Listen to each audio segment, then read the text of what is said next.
when I got addicted to drugs, I was pretty bad. I was the man you didn't want to know. You didn't want to date me, have sex with me. You didn't want to be my friend. I did not care about you. The only people I cared about were the people I was already friends with. I didn't need any new ones, right? I was just a horrible person. Mhm. And then I was probably 31 about that time. And the girl I was dating called me and she said, "Hey, we need to talk." And I said, "Okay." And she said, "I'm pregnant and I'm leaving you for your best friend."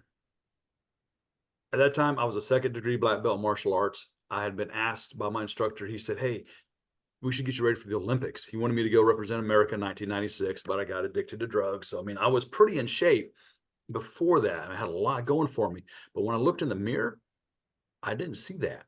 I didn't see a martial artist. I didn't see a guy who's fixing to be a dad. I saw a junkie. My cheeks were sunk in, my eyes were black, my skin was shiny, my hair was greasy, Mhm. and I saw a full-blown freaking scummy junkie. Wow. And I went, and it was like I was just ripped open, and I had never seen myself like that because I always prided myself. I had this long red hair, and it was just, man, it was beautiful, and I went from being the life of the party to where I was the party. Hey, Jamie's here, right? I had all that going. I didn't see that in the mirror. I didn't see that at all, and I realized something had to change, and I realized that change had to be me, and I realized it had to be now.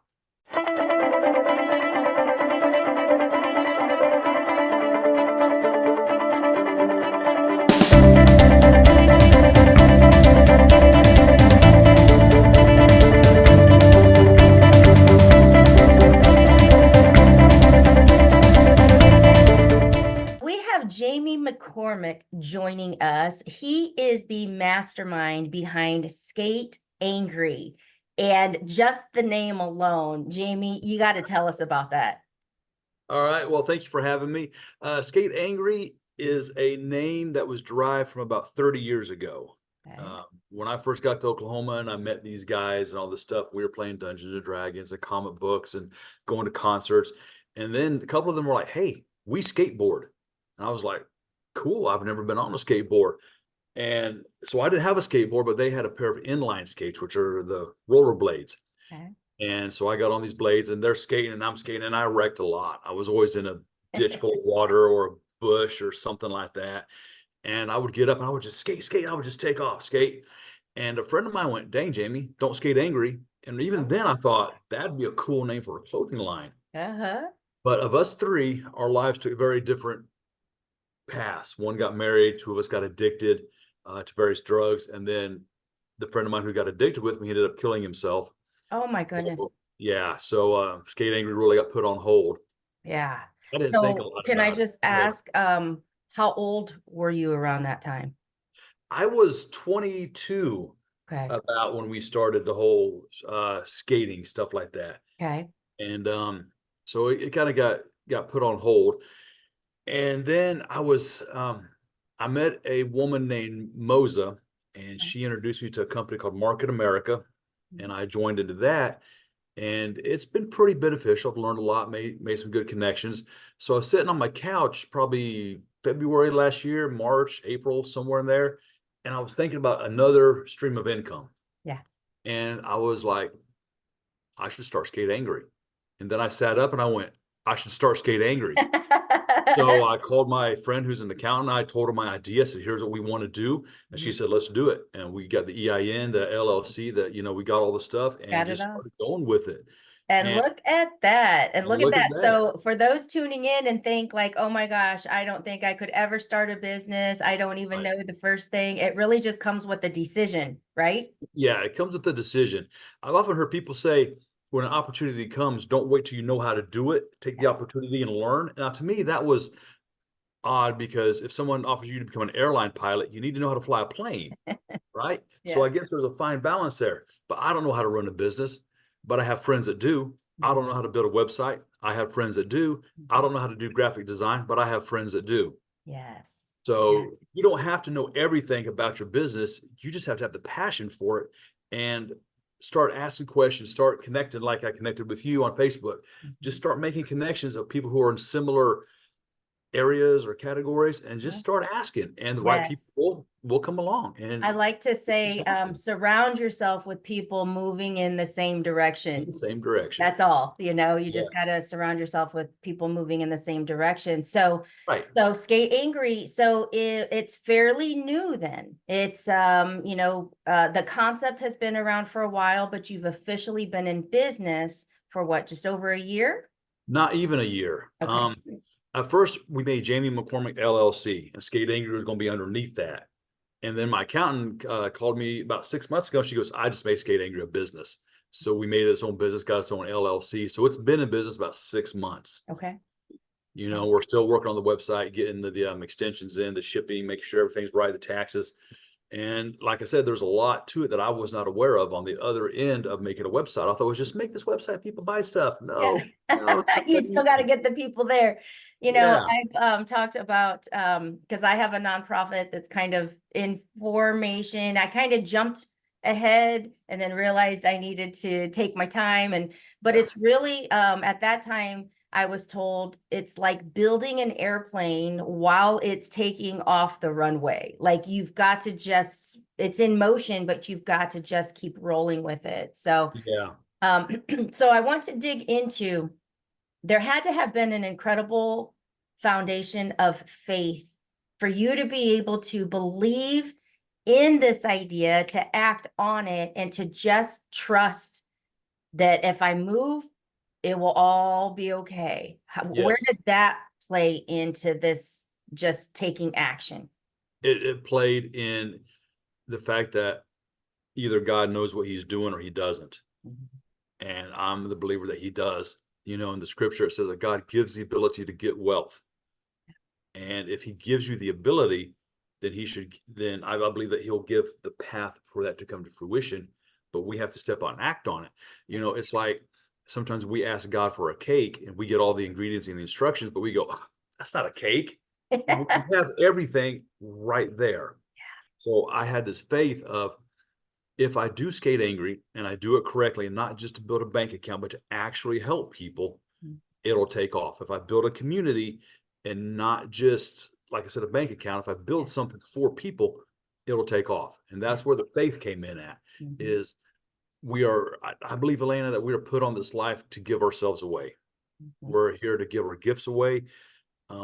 Now, if God gives you an idea for a business, yeah, we charge for it. But if he gives you a revelation about himself, then we give that away. We Yeah. don't charge for it.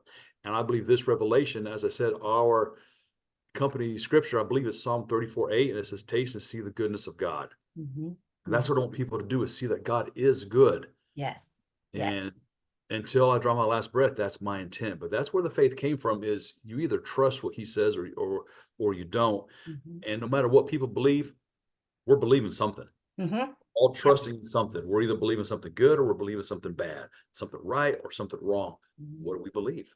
I love that. And that's actually the reason like that we are here is a lot of times you focus on business and the growth. And yes, if you're in business, money has to be part of business or we're not in It business. But does. so often they are so disconnected.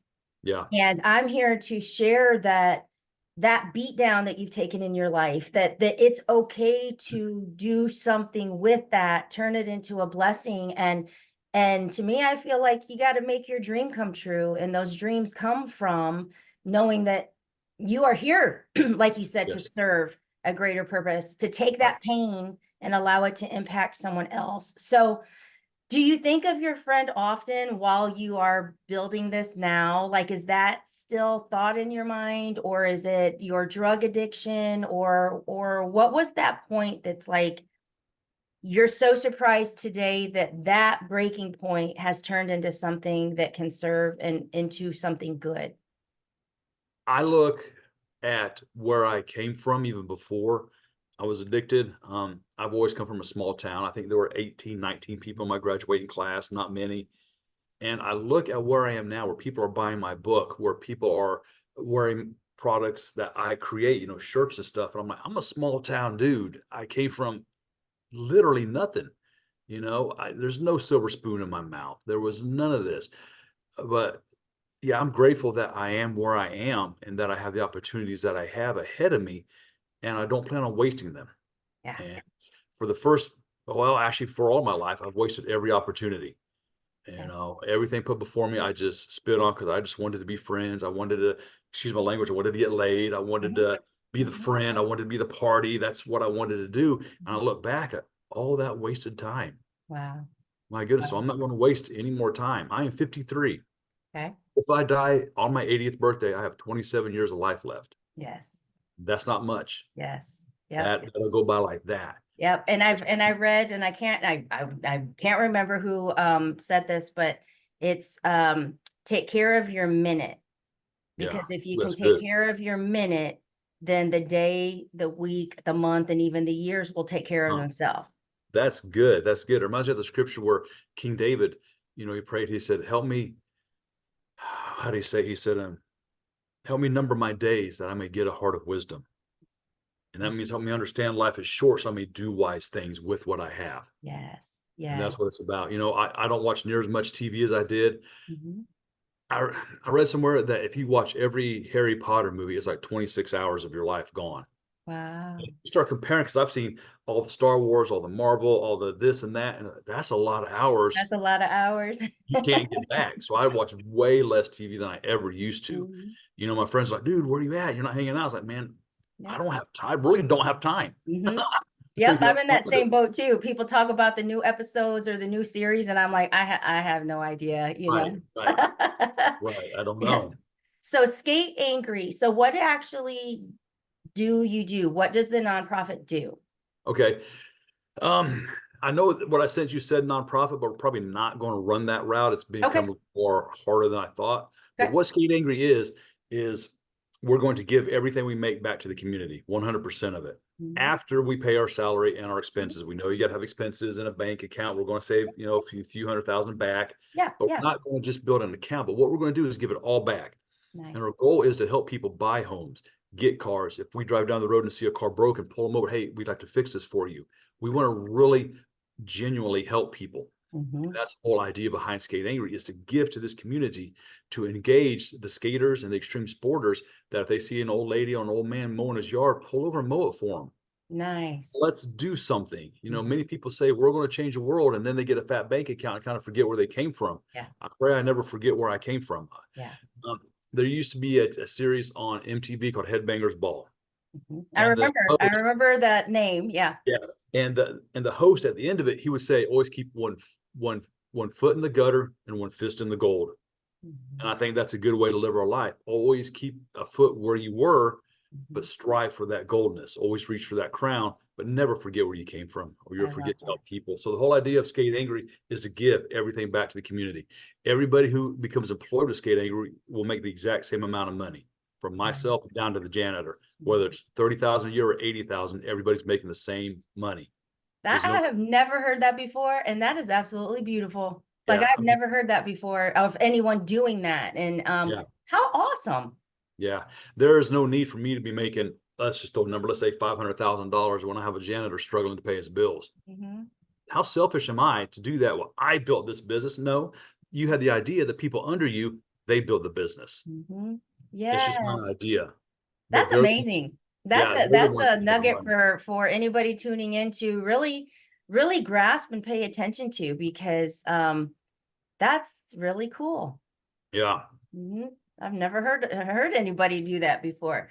Well, So I kind of got that, not to interrupt. I got that idea. There's a guy that owns a company, I think it's from Seattle. He lowered his own salary to $70,000 a year and gave the rest to his employees. I don't know if they make the same amount of money, but he gave the rest to them. And he noticed that they can buy homes, they're buying cars, their job performance went up, they're happier. And I thought, dude, why not everybody do that? You yeah, know? because So it that, serves everything. Like it yeah, raises the the whole whole company foundation. goes Yeah, up. I Right. love that concept. Like I'm gonna probably steal that. You should. Right You now I'm a should. single person of like when you talk small business, it's like I put this hat on, I put this hat on, I put this hat on. But as the team grows, I love that idea. I mean, I Yeah. really, And really I've do. been, yes. And as far as people, I've been very fortunate that people who believe in Skate Angry are working for me for free or for Mhm. very little money. Like the guy who wrote that PR letter, he said, dude, I'll work for nothing until you start making, and then we'll start increasing. Yeah. And it's cool to have people that are behind what you want to do, that they're willing to put forth their time and effort. So Yeah. that makes it worth, let's pay them when it starts coming in. And to me, I feel like that's a total it totally shows that when you walk in faith and when you begin leading with that pure intention, it Yeah. God will provide. Those people Yes. will show up and it will happen because it's meant to serve and make a difference. Right. So you are located in Oklahoma, right? Right. Yes. Okay, and then you mentioned a book, and do you have a clothing line currently? Well, the clothing line, it's not our own brand, but it's Skate Okay. Angry. And we're Okay. using other brands like Gildan, Champion, Arctic Circle, so forth and so forth. We have various products that are on the website. But Nice. yeah, I wrote a book and that came about. Um, okay.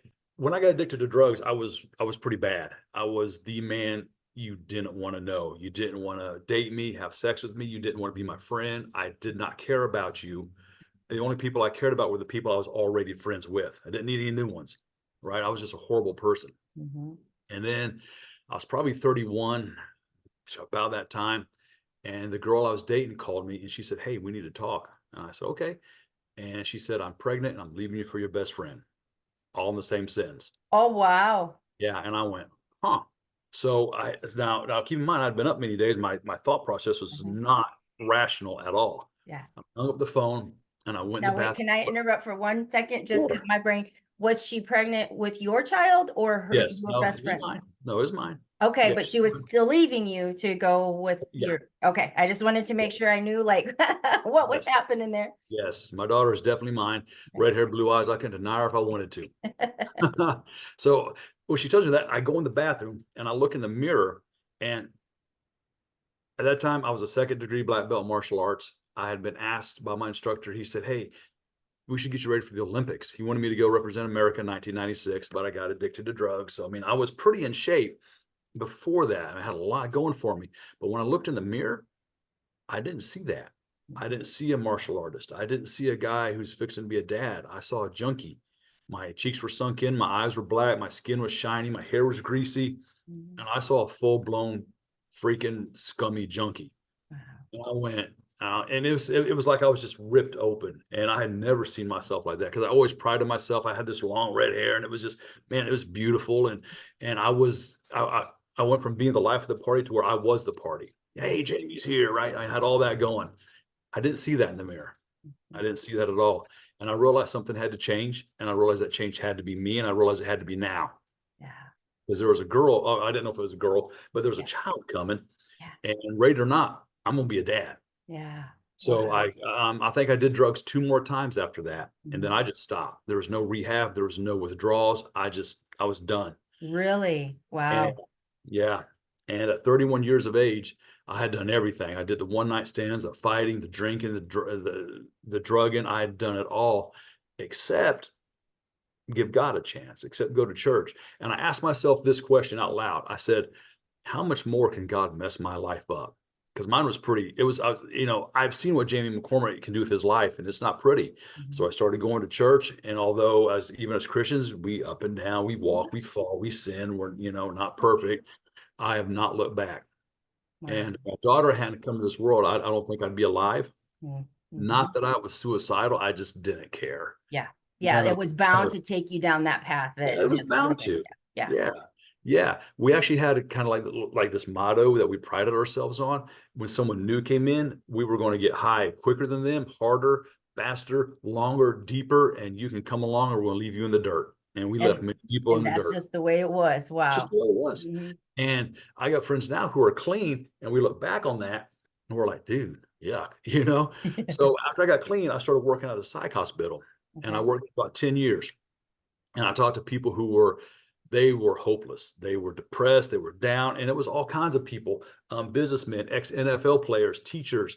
We had a guy that played on Bob Dylan's album in 1979. Okay. And I got to digress for a minute. Mhm. I asked him, I said, so how was it spending all that money? He kind of laughed. He said, what money? The album sucked. It didn't sell very well.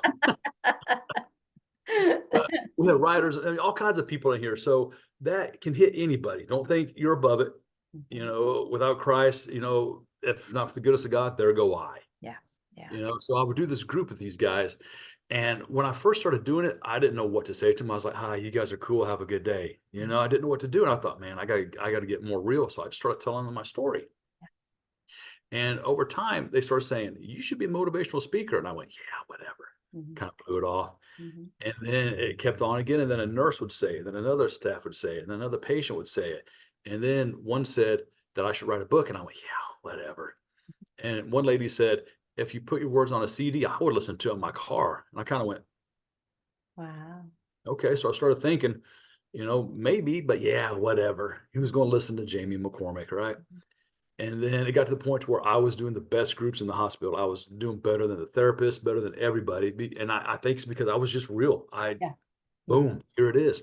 Yep. And then lady, she was probably in her 70s, 60s, 70s, 80s. She was an older lady. She said, "I want you to know that your words saved my life." And Wow. She shared that's that what, with you. yeah. And that's when I backed up and I went, okay, God, I've got something to say. Mhm. So I got a hold of a friend, Patty Sadler. She owns New Life Clarity Publishing, helped me get my book out, and I started writing it, and it came out last January. I've Nice. sold about 100 copies of it so Okay. far around the world. And it's weird to me that people in Africa and Dubai are reading about me. That's just weird, in the same time. But that's how the book came about. Okay. And can people find your book on your website, or do they need to go to like a Amazon or bookstore, or where can they get it? Yeah, it's on Barnes and Noble. It's on Amazon, Okay. places like that. And it's called A Man Rising. Okay. And I got that name because I walked up to a friend before I was thinking about the name of this book, and I was like, "Thunder in the Storm." I'm the bulldog, all this stuff. And he said, as I approached him, he said, "Jamie McCormick." And I went to shake his hand, and he went, "A Man Rising." And I went, "Ooh, Wow. There it there's the was. name. Yeah. There it was. So it's called A Man Rising. Yeah. And I think because no matter how good we get, we're always rising. We're never risen. We're always rising. That's Always. amazing because So, as we have you know have support from the movement Surrender to Rise yes. that's sponsoring the show right now, there's a common theme that God is like spreading around right now, and just that rising. It's a beautiful. That's beautiful. So Yeah. people can get the book. And how has that made you feel when you put your story down on paper and people are actually wanting to read it, they want to get their hands on it? Like, do you ever sit back and just think, wow, what a journey so far? Yeah. I always tell people I've had an interesting life. I think my life could be made into a movie. I really do. Mhm. There's so much more than what we're talking about here. Oh my goodness, the heights I've achieved, the lows I've overcome, and where I'm at now to a father. I got two grandkids. There's so much out there. But yeah, I sit back and I'm not so much filled with gratitude as I am in awe of, look what God has done to me. Yeah, Look what I he has love done that. with me. I love that. So I want to ask a question because this is about providing hope and inspiration to just those that are tuning in. And if they do have that whisper of a business and think that like, oh gosh, I could never do that. That's not me. What is something you can share with that person that really thinks all that good stuff really is for them? That it's just not for me. What can you share with them? Okay. I want I do a teaching called perspective driven purpose because everyone's perspective drives their life, no matter what it is, and it drives them to their purpose or away from their purpose. But one thing I always tell people is you are worthy simply because you exist. And as long as you have breath, you have a purpose. That is beautiful. Simply because you exist in that, and we do have purpose. And I Right. like to equate that, like when people say pain to purpose, Hmm. I like to say pain to power. There's so much Oh, I like that. power that Yeah. power to either lift you up or power to hold you down. And Right. yeah, that power is then what can push you forward to step into your purpose. Right. I like that a lot. Pain to power. That's really good. Mhm. You got something there. You need to run with that.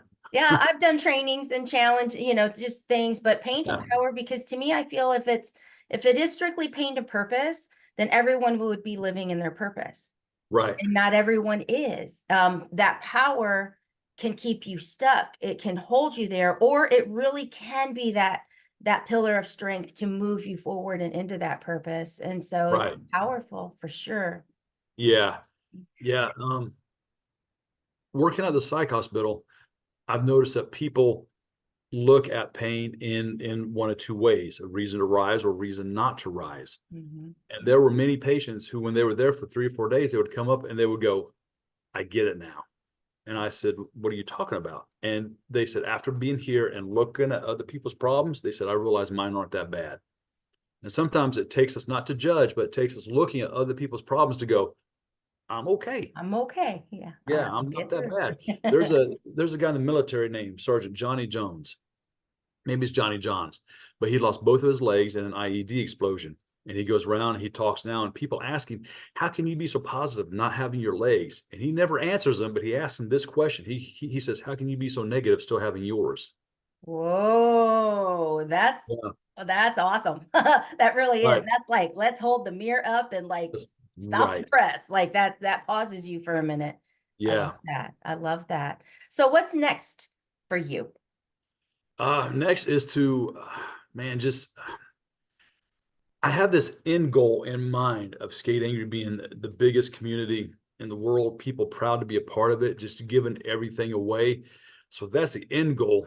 My problem is I don't know how to get there, Okay. but I have people around me who do. Mhm. So what's next for Jamie is I'm just going to keep going. I'm going to try to get my book written into a movie. Okay. I'm going to get on as many stages as I can and Yeah. promote Skate Angry as the biggest next brand that you need to be concerned about. I love that. I love that. And if people want to know more or people want to connect with you, what's the easiest way for them to do that?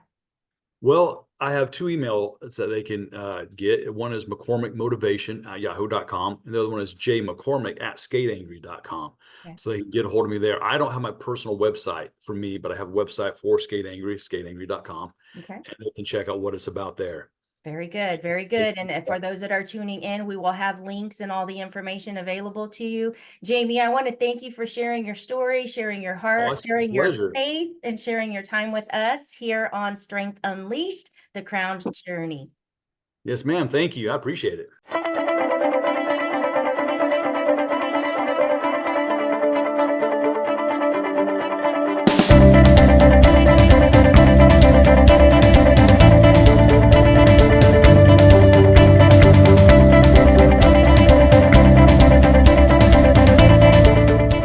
You guys, I am here to talk about small businesses. It is hard. It is tough work. It is, you have to invest a lot of time, energy, blood, sweat, tears, money, all sorts of things before you actually start seeing the reward. And there's no way around that either. You've got to do the work. You've got to believe in yourself. You've got to push yourself through. There's no other way around it. The majority of us, we worry. Are we doing a good job? Is this what you expected? Am I doing okay? Anytime you're doing something new, you are creating that baseline. You don't have anything to compare it to. You've never done it before. So you got to just do it. And then you can determine from there what needs to be improved, what needs to be tweaked. But until you do it, you just don't know these things. And so I just, you know me, I believe in dreams. I'm always transparent. I'm always just shooting it to you straight. I always just share from my heart. And I just want to encourage you, whatever it is that you're holding on to, whatever it is that you're afraid to step into, whatever it is that you're worried about, you're not going to know until you just do it. All right? You're not going to know until you just do it. If you're in small business and if you are struggling to get that traction going, to get noticed, to be seen, to have people want to know about what you're doing, I'm all about supporting small business, but believe in yourself, believe in your abilities, believe in your skill sets, believe in your potential, because if you're already thinking about it, you're already created for it. But you can't improve and build upon until you actually do it. So get busy, do it afraid, put yourself out there, learn, grow, and surround yourself with people that are actually doing it.